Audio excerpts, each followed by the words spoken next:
담당자의 착오로 동일건을 이중 발급한 사실을 확인하였다. 자, 수정 사유를 선택하여 수정전자세금계산서를 발급 전송하시오.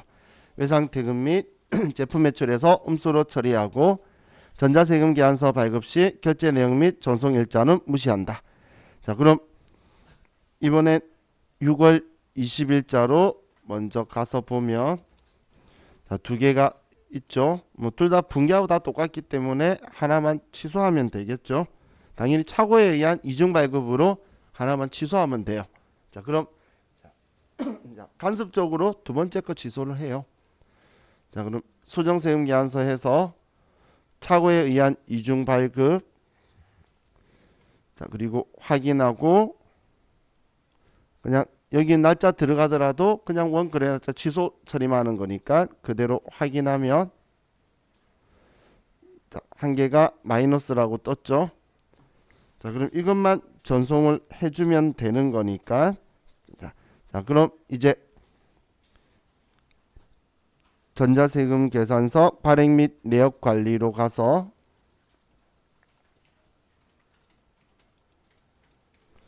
자, 지금 우리 6월 달 거 하고 있죠.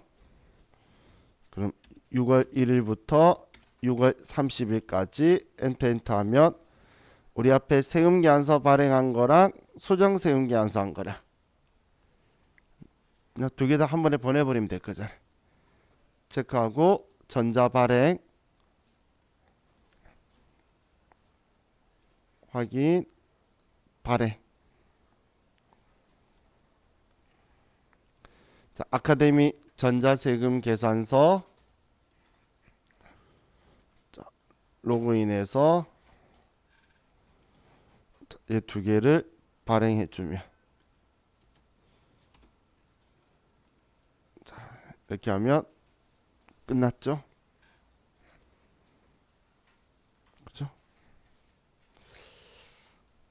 자, 이제 다음 문제를 봅시다. 자, 대손세액 공제신고서 작성자의 부가가치세 신고서 작성. 자, 이번엔 대손세액 공제신고서의 틀이에요. 뭐뭐 시키는지를 전체적으로 다 보라 그랬어요.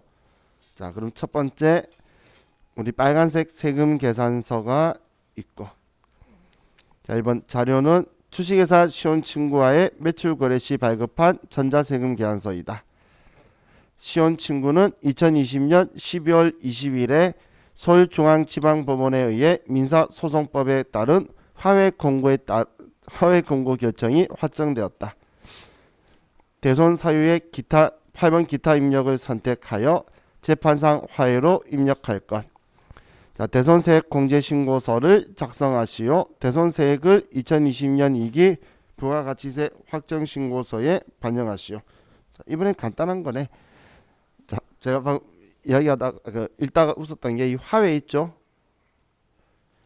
이게 정말 여러분들 그 친구들하고 싸우면 화해하라는 그 화해예요. 법원에서 이 선고 받으면 환장하겠어요. 쟤는 죽이고 싶어 죽겠는데 화해하래. 법원이 선고해요. 그러면 한쪽은 좀 어떻게 보면 한쪽이 피해자고 한쪽이 이제 그 피해를 준 사람이죠. 가해자죠. 가해자 쪽에서는 어이없는 웃음이고 피해자는 쟤 죽이려고 그래요. 그런데 법원에서 화해하래. 나 이거 당해본 적 있어가지고 나 이 화해 볼 때마다 정말 회색만큼 기분 나쁜 거예요. 자기 마음대로 화해하래 두 사람. 내 마음속으로 네가 뭔데라고 말하고 싶더라고. 자, 이것도 대손 사유에 돼요. 제가 그렇게 화가 나는데도 시킨 대로 할 수밖에 없다는 이야기죠. 그죠? 자, 그럼 이제 우리 먼저 대손세액 공제신고서 작성하라고 하니까 자, 대손세액 공제신고서를 먼저 가서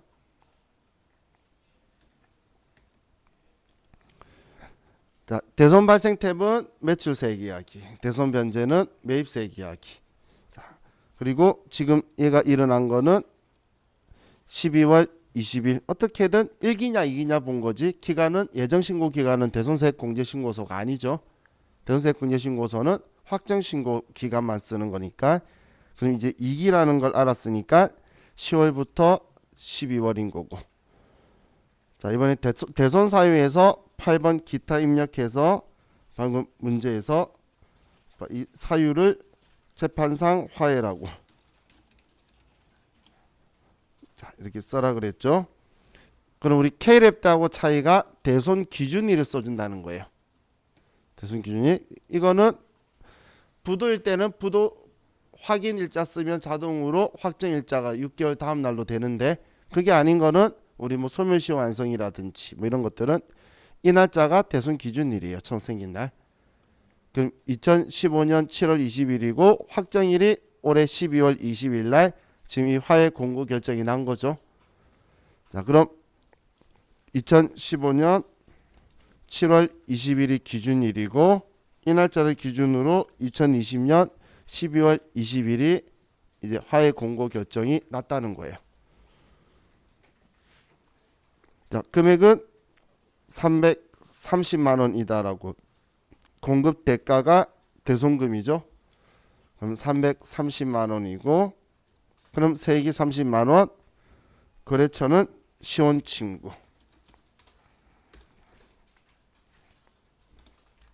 자, 이렇게 쓰면 얘 작성 끝났어요. 다 하셨죠? 자, 그럼 이제 창 닫고 문제에서 보면 부가가치세 신고서에 반영하시오. 8번 칸에 마이너스 30만 원이라 들어와 있겠죠. 10월부터 12월에 가면 8번 칸에 마이너스 30만 원 대손세액 공제신고서 거 들어와 있죠. 이렇게 하고 저장하면 이번 문제 끝이에요. 좀 간단하게 끝났네요. 그죠? 이번에 회계 처리 같은 것도 안 시키고 이것만 시켰기 때문에 그냥 8점 보너스였어요. 자, 다음 4번 매입세액 불공제 내역 작성자의 부가가치세 신고서 작성.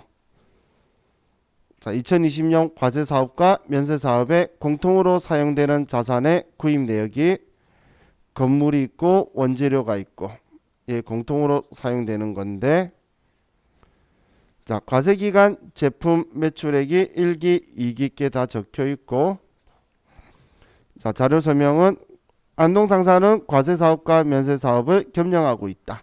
자료 1은 과세사업과 면세사업에 공통으로 사용되는 자산의 구입 내역이다. 취득일자의 과세 매입으로 회계 처리되어 있어. 자, 이렇게 회계 처리가 되어 있대요. 과세 매입으로.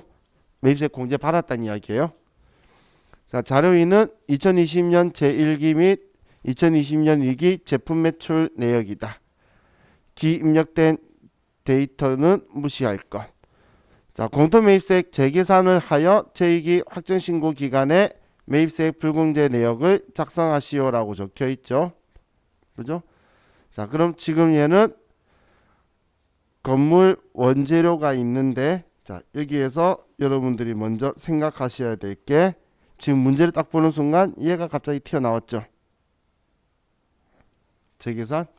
재계산은 고정자산만 하는 거죠. 그죠? 그 얘는 아니네. 전 아직 뭐 해야 되는 건지 몰라서 다 읽고 있었는데 안분이나 정산은 다 하는 건데 재계산은 얘가 대상이 아니죠.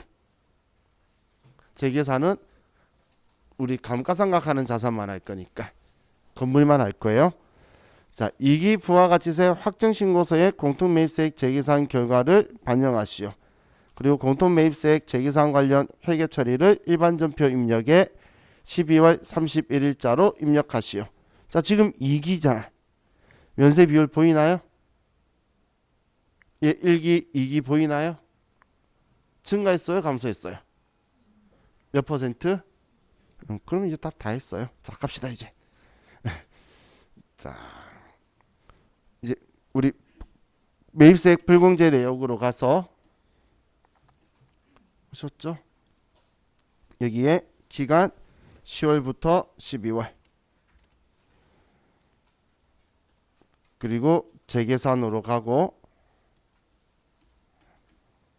자, 계산식에 아래 보시면 1번 건물 구축물 2번 기타 감가상각자산 보이셨나요? 아래 1번 건물 구축물 아래 2번 기타 감가상각자산 1번 하셨죠? 자, 구분은 상관없고 이 건물의 매입세액은 8천만 원. 자, 이제 건물은 몇 퍼센트죠? 감가체감률. 건물은 오래 쓰고 건물이나 구축물 빼고 나머지는 짧게 써요. 그래서 건물은 1과세기간에 5%씩, 나머지 비품이나 기계장치나 차량 운반구는 25%씩. 그래서 제가 이런 식으로 표현해요. 1과세기간이 이만큼이니까 건물은 10년, 나머지 기타 자산은 2년 쓴다고 본다고. 부가가치세법이 지 혼자 그렇게 생각한다는 이야기예요. 그렇지만 얘는 지금 105%니까 100분의 5를 선택해야 되겠죠. 그죠? 자, 그 다음 여러분의 관문이 뭐냐면 얘 언제 샀어요? 2018년 6월 2일이죠. 그러면 이제 과세기간 종료일 수를 세는 거예요. 2018년 6월 30일, 18년 12월 31일, 19년 6월 30일, 19년 12월 31일, 20년 6월 30일. 지금 이번 신고는 하는 거고 5번 지나갔죠.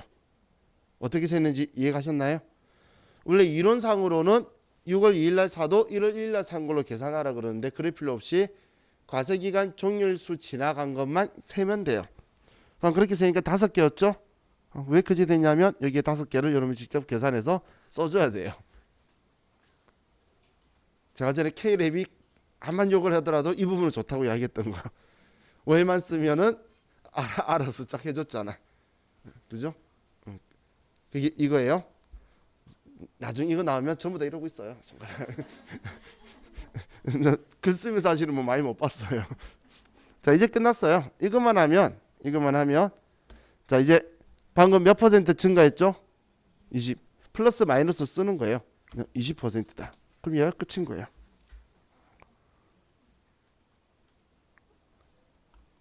자, 얘 작성 끝났으면 저장 버튼 누르고. 자, 첫 번째는 얘 작성하는 거였으니까.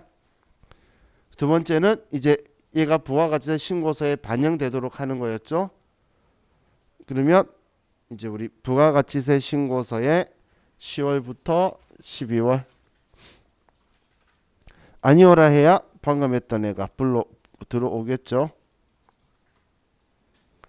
그럼 재계산거에 1200이 들어왔다는 거 확인이 되죠.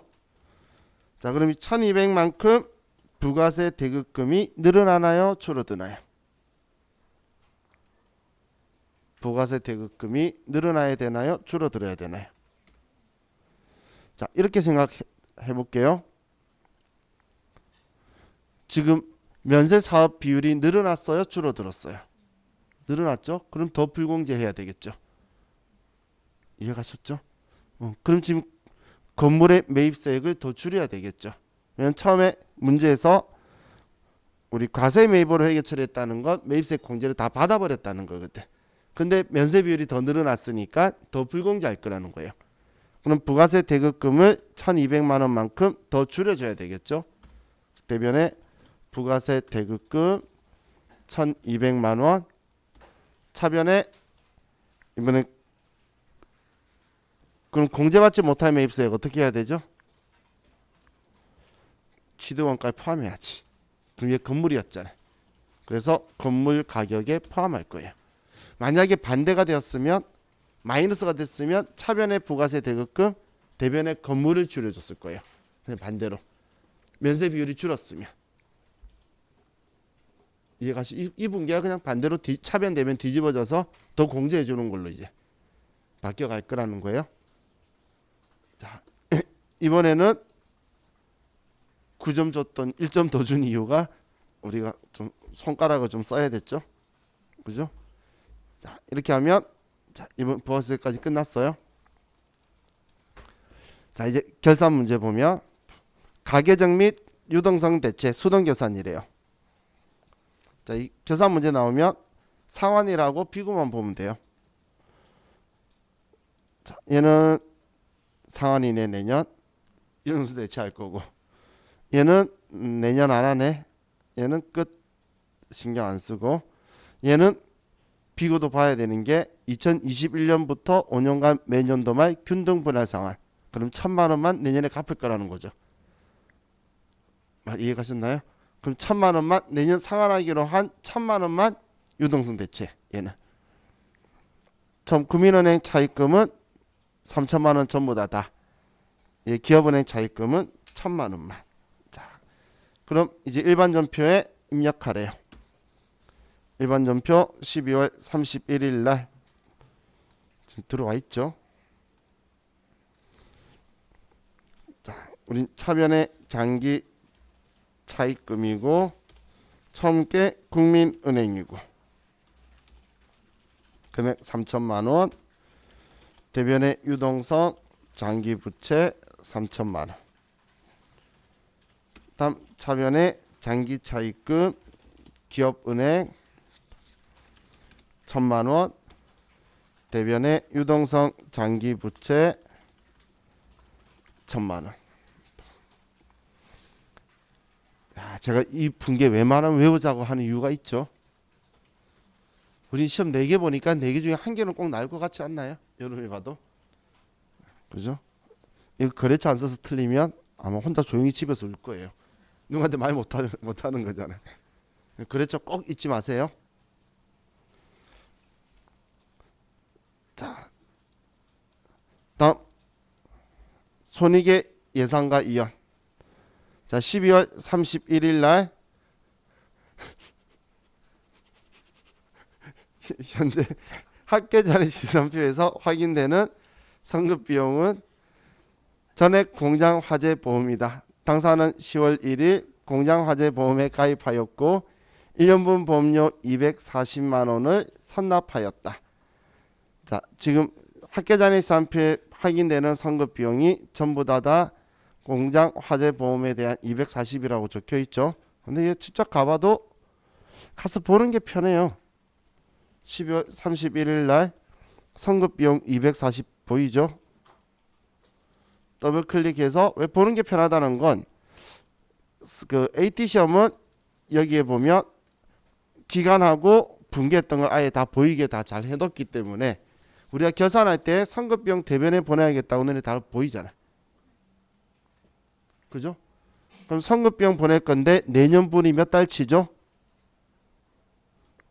저는 항상 손가락 쓰는 것도 귀찮아서 내년이 몇 월 달까지인가를 봐요.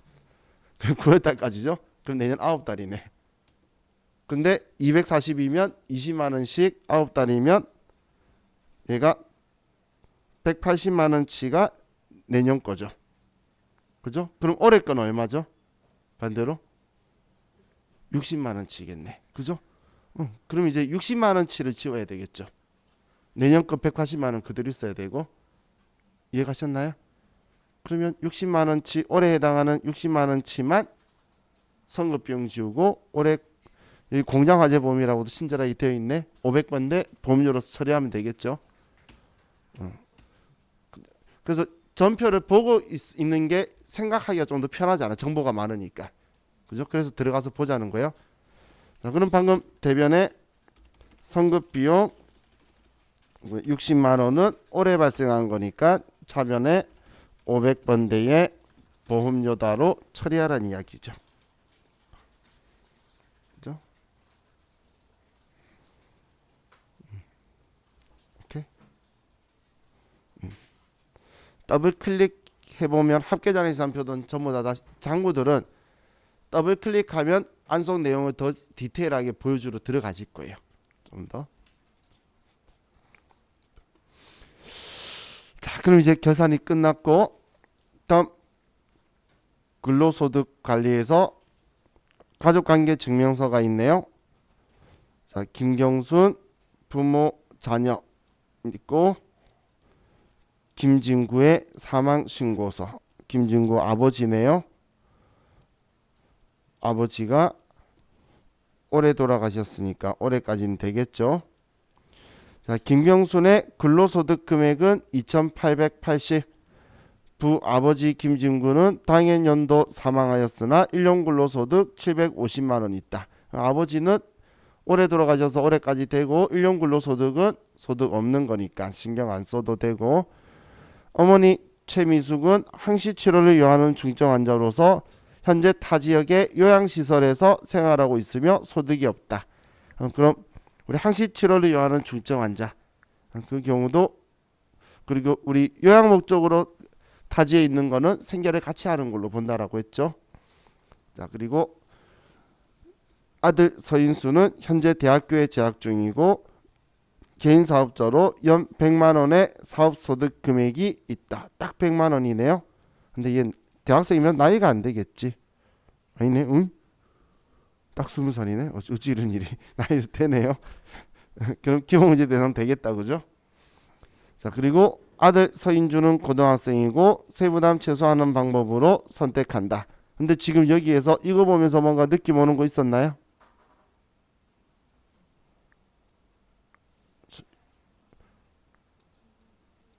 그죠?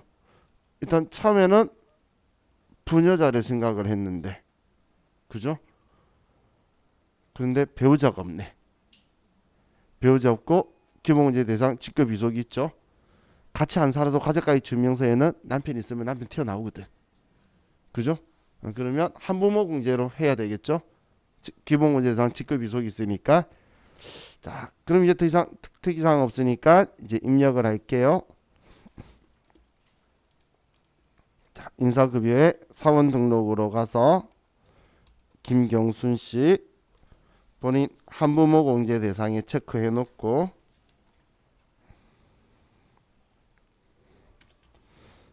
그럼 첫 번째 아버지 1번 직계존소. 자, 아버지는 자, 올해까지는 되십니까?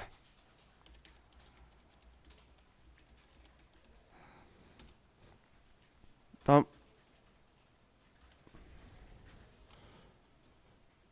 어머니가 항시 치료를 요하는 중증 환자. 그럼 장애 3번에 체크해 놓고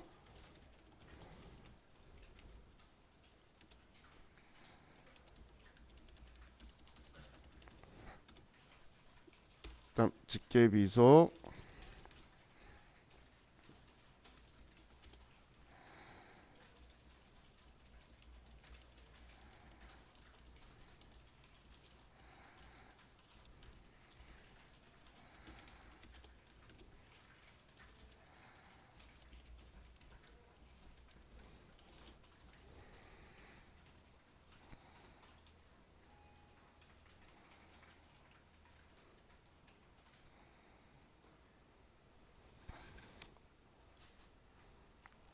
됐나요?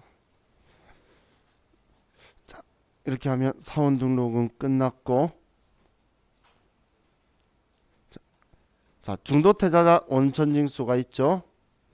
자, 건강보험료도 이 사람 기본급하고 좀 내렸나봐요. 장사 안 했더니 더 내려갔네. 자, 다음 페이지에 영업부 이정원 사원 급여 자료다. 급여 지급일은 2월 10일이다. 자, 이거 좀 주의해 놓고 영업부 이정원 사원은 2020년 7월 31일에 퇴직하였다. 중도태자 정산 시 기등록되어 있는 자료 이외에 공제는 없는 것으로 한다. 문제는 이정원의 사원의 퇴사일 입력하고 7월분 급여자료 입력하고 중도태사 정산 내역을 급여자료에 반영하시오. 그리고 급여는 1월 급여로 하고 7월 귀속 원천인수 이행사항 신고서를 작성하시오. 조정 대상 환급액은 이걸로 이월하기로 한다. 자, 그럼 먼저 날짜 7월 31일을 퇴사일자를 사원 등록해서 저 이것 때문에 계속 안 닫고 들어온 거예요. 자, 그럼 이정원의 2020년 7월 31일 날 이렇게 그만뒀고 이 사람에 대해서 뭐 수당공제 등록하라는 말 없죠.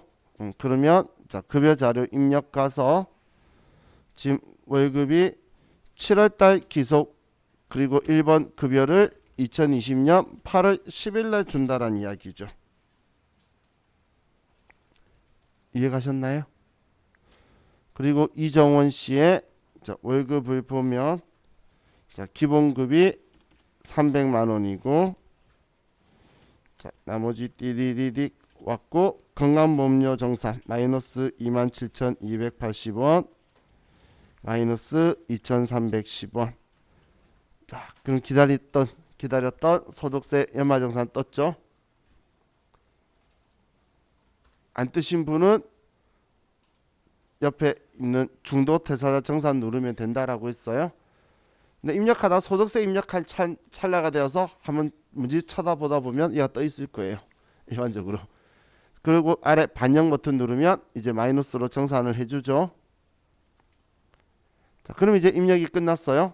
그럼 제가 이걸 10일이라는 걸 왜 체크해두라고 했냐면 이 부분도 이 부분인데 우리가 너무 원칙인수 유행상 신고서를 그달 기속걸 그달 내주는 걸 너무 많이 썼죠. 근데 지금은 이제 기속이 7월달 기속을 8월달에 지급하잖아. 이거 나중에 원칙인수 유행상 신고서 그래 두 번 쓰는 회사들이 있어요. 7월 거 7월에 주는 것도 있잖아. 사업소득이나 그달 거 그달에 주는 거. 그런데 직원들 다음 달에 주죠. 그럼 두 개 쓰는 거예요. 자, 그럼 이렇게 해서 자, 얘 작성이야 뭐 입력해두면 다 불러와지니까 이거 기간만 잘 쓰면 되겠죠. 그리고 차월 2월 된 거 신청 환급 신청 안 한다 했으니까 비워놓고 저장하시면 이번 거 끝났죠. 그렇죠? 자, 다음 연말정산으로 와서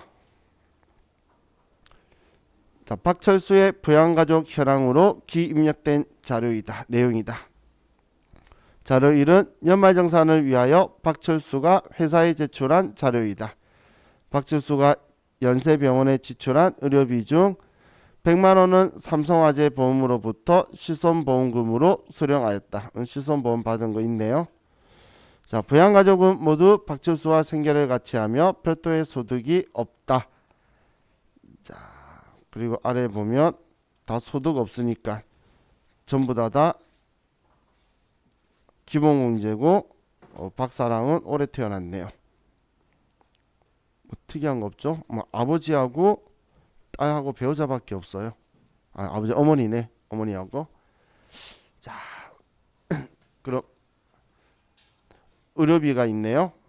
자, 의료비에서 박철수면 본인이죠. 일단 되고 안 되는 것부터 보게. 그럼 다른 건 문제 없는데 안경이 60만 원이니까 10만 원만 빼서 50만 원만 해서 본인 의료비가 350 될 거고, 한진이는 어머니죠. 뭐 기본 문제 대상이 문제 없었으니까 종교단체 외 지정기부금 어머니 거 쓰면 되고 끝이에요. 그러면 너무 깔끔하다. 그죠? 자, 이게 기부금 탭에서 정산명세 탭에 들어오도록 해주면 되겠죠. 자, 그럼 연말정산 근로소득 원천징수 영수증으로 가서 F2번 눌러서 박철수. 자, 의료비는 의료비 탭에서, 그리고 F2번 눌러서 본인 박철수. 국세청 거고 한 건에 350만, 안경에서 10만원 빼고 실손 의료보험을 100만원 적용받고, 그럼 이제 본인 거 하나만 이렇게 실손 보험이 있도록 하면 되겠죠. 하셨나요? 자, 다음 기부금으로 가서 자, 기부금의 어머니 F2번 눌러서 한진이.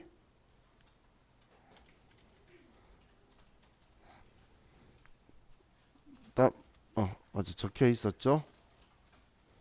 사업자 등록번호 국학운동시민연합.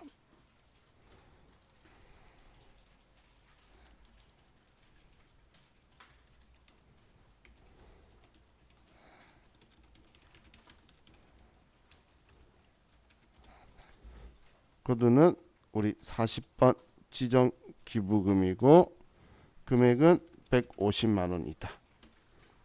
이번 국세청 자료고 금전이다.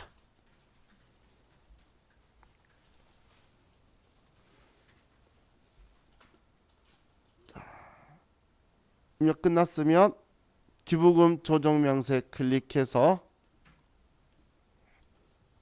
여기에서 공제 계산 정상 면세 보내기 있죠. 예, 클릭하고 지금 들어와 있지만 그래도 찝찝하면 한번 불러오게 한 후에 공제 금액 정산 명세 반영 누르시면 이 금액이 이제 앞에 정산 명세 쪽으로도 날아가게 되죠. 그럼 된 거 확인하고 싶으면 정산 명세의 오른쪽 아래에 여기 기부금 들어와 있는 거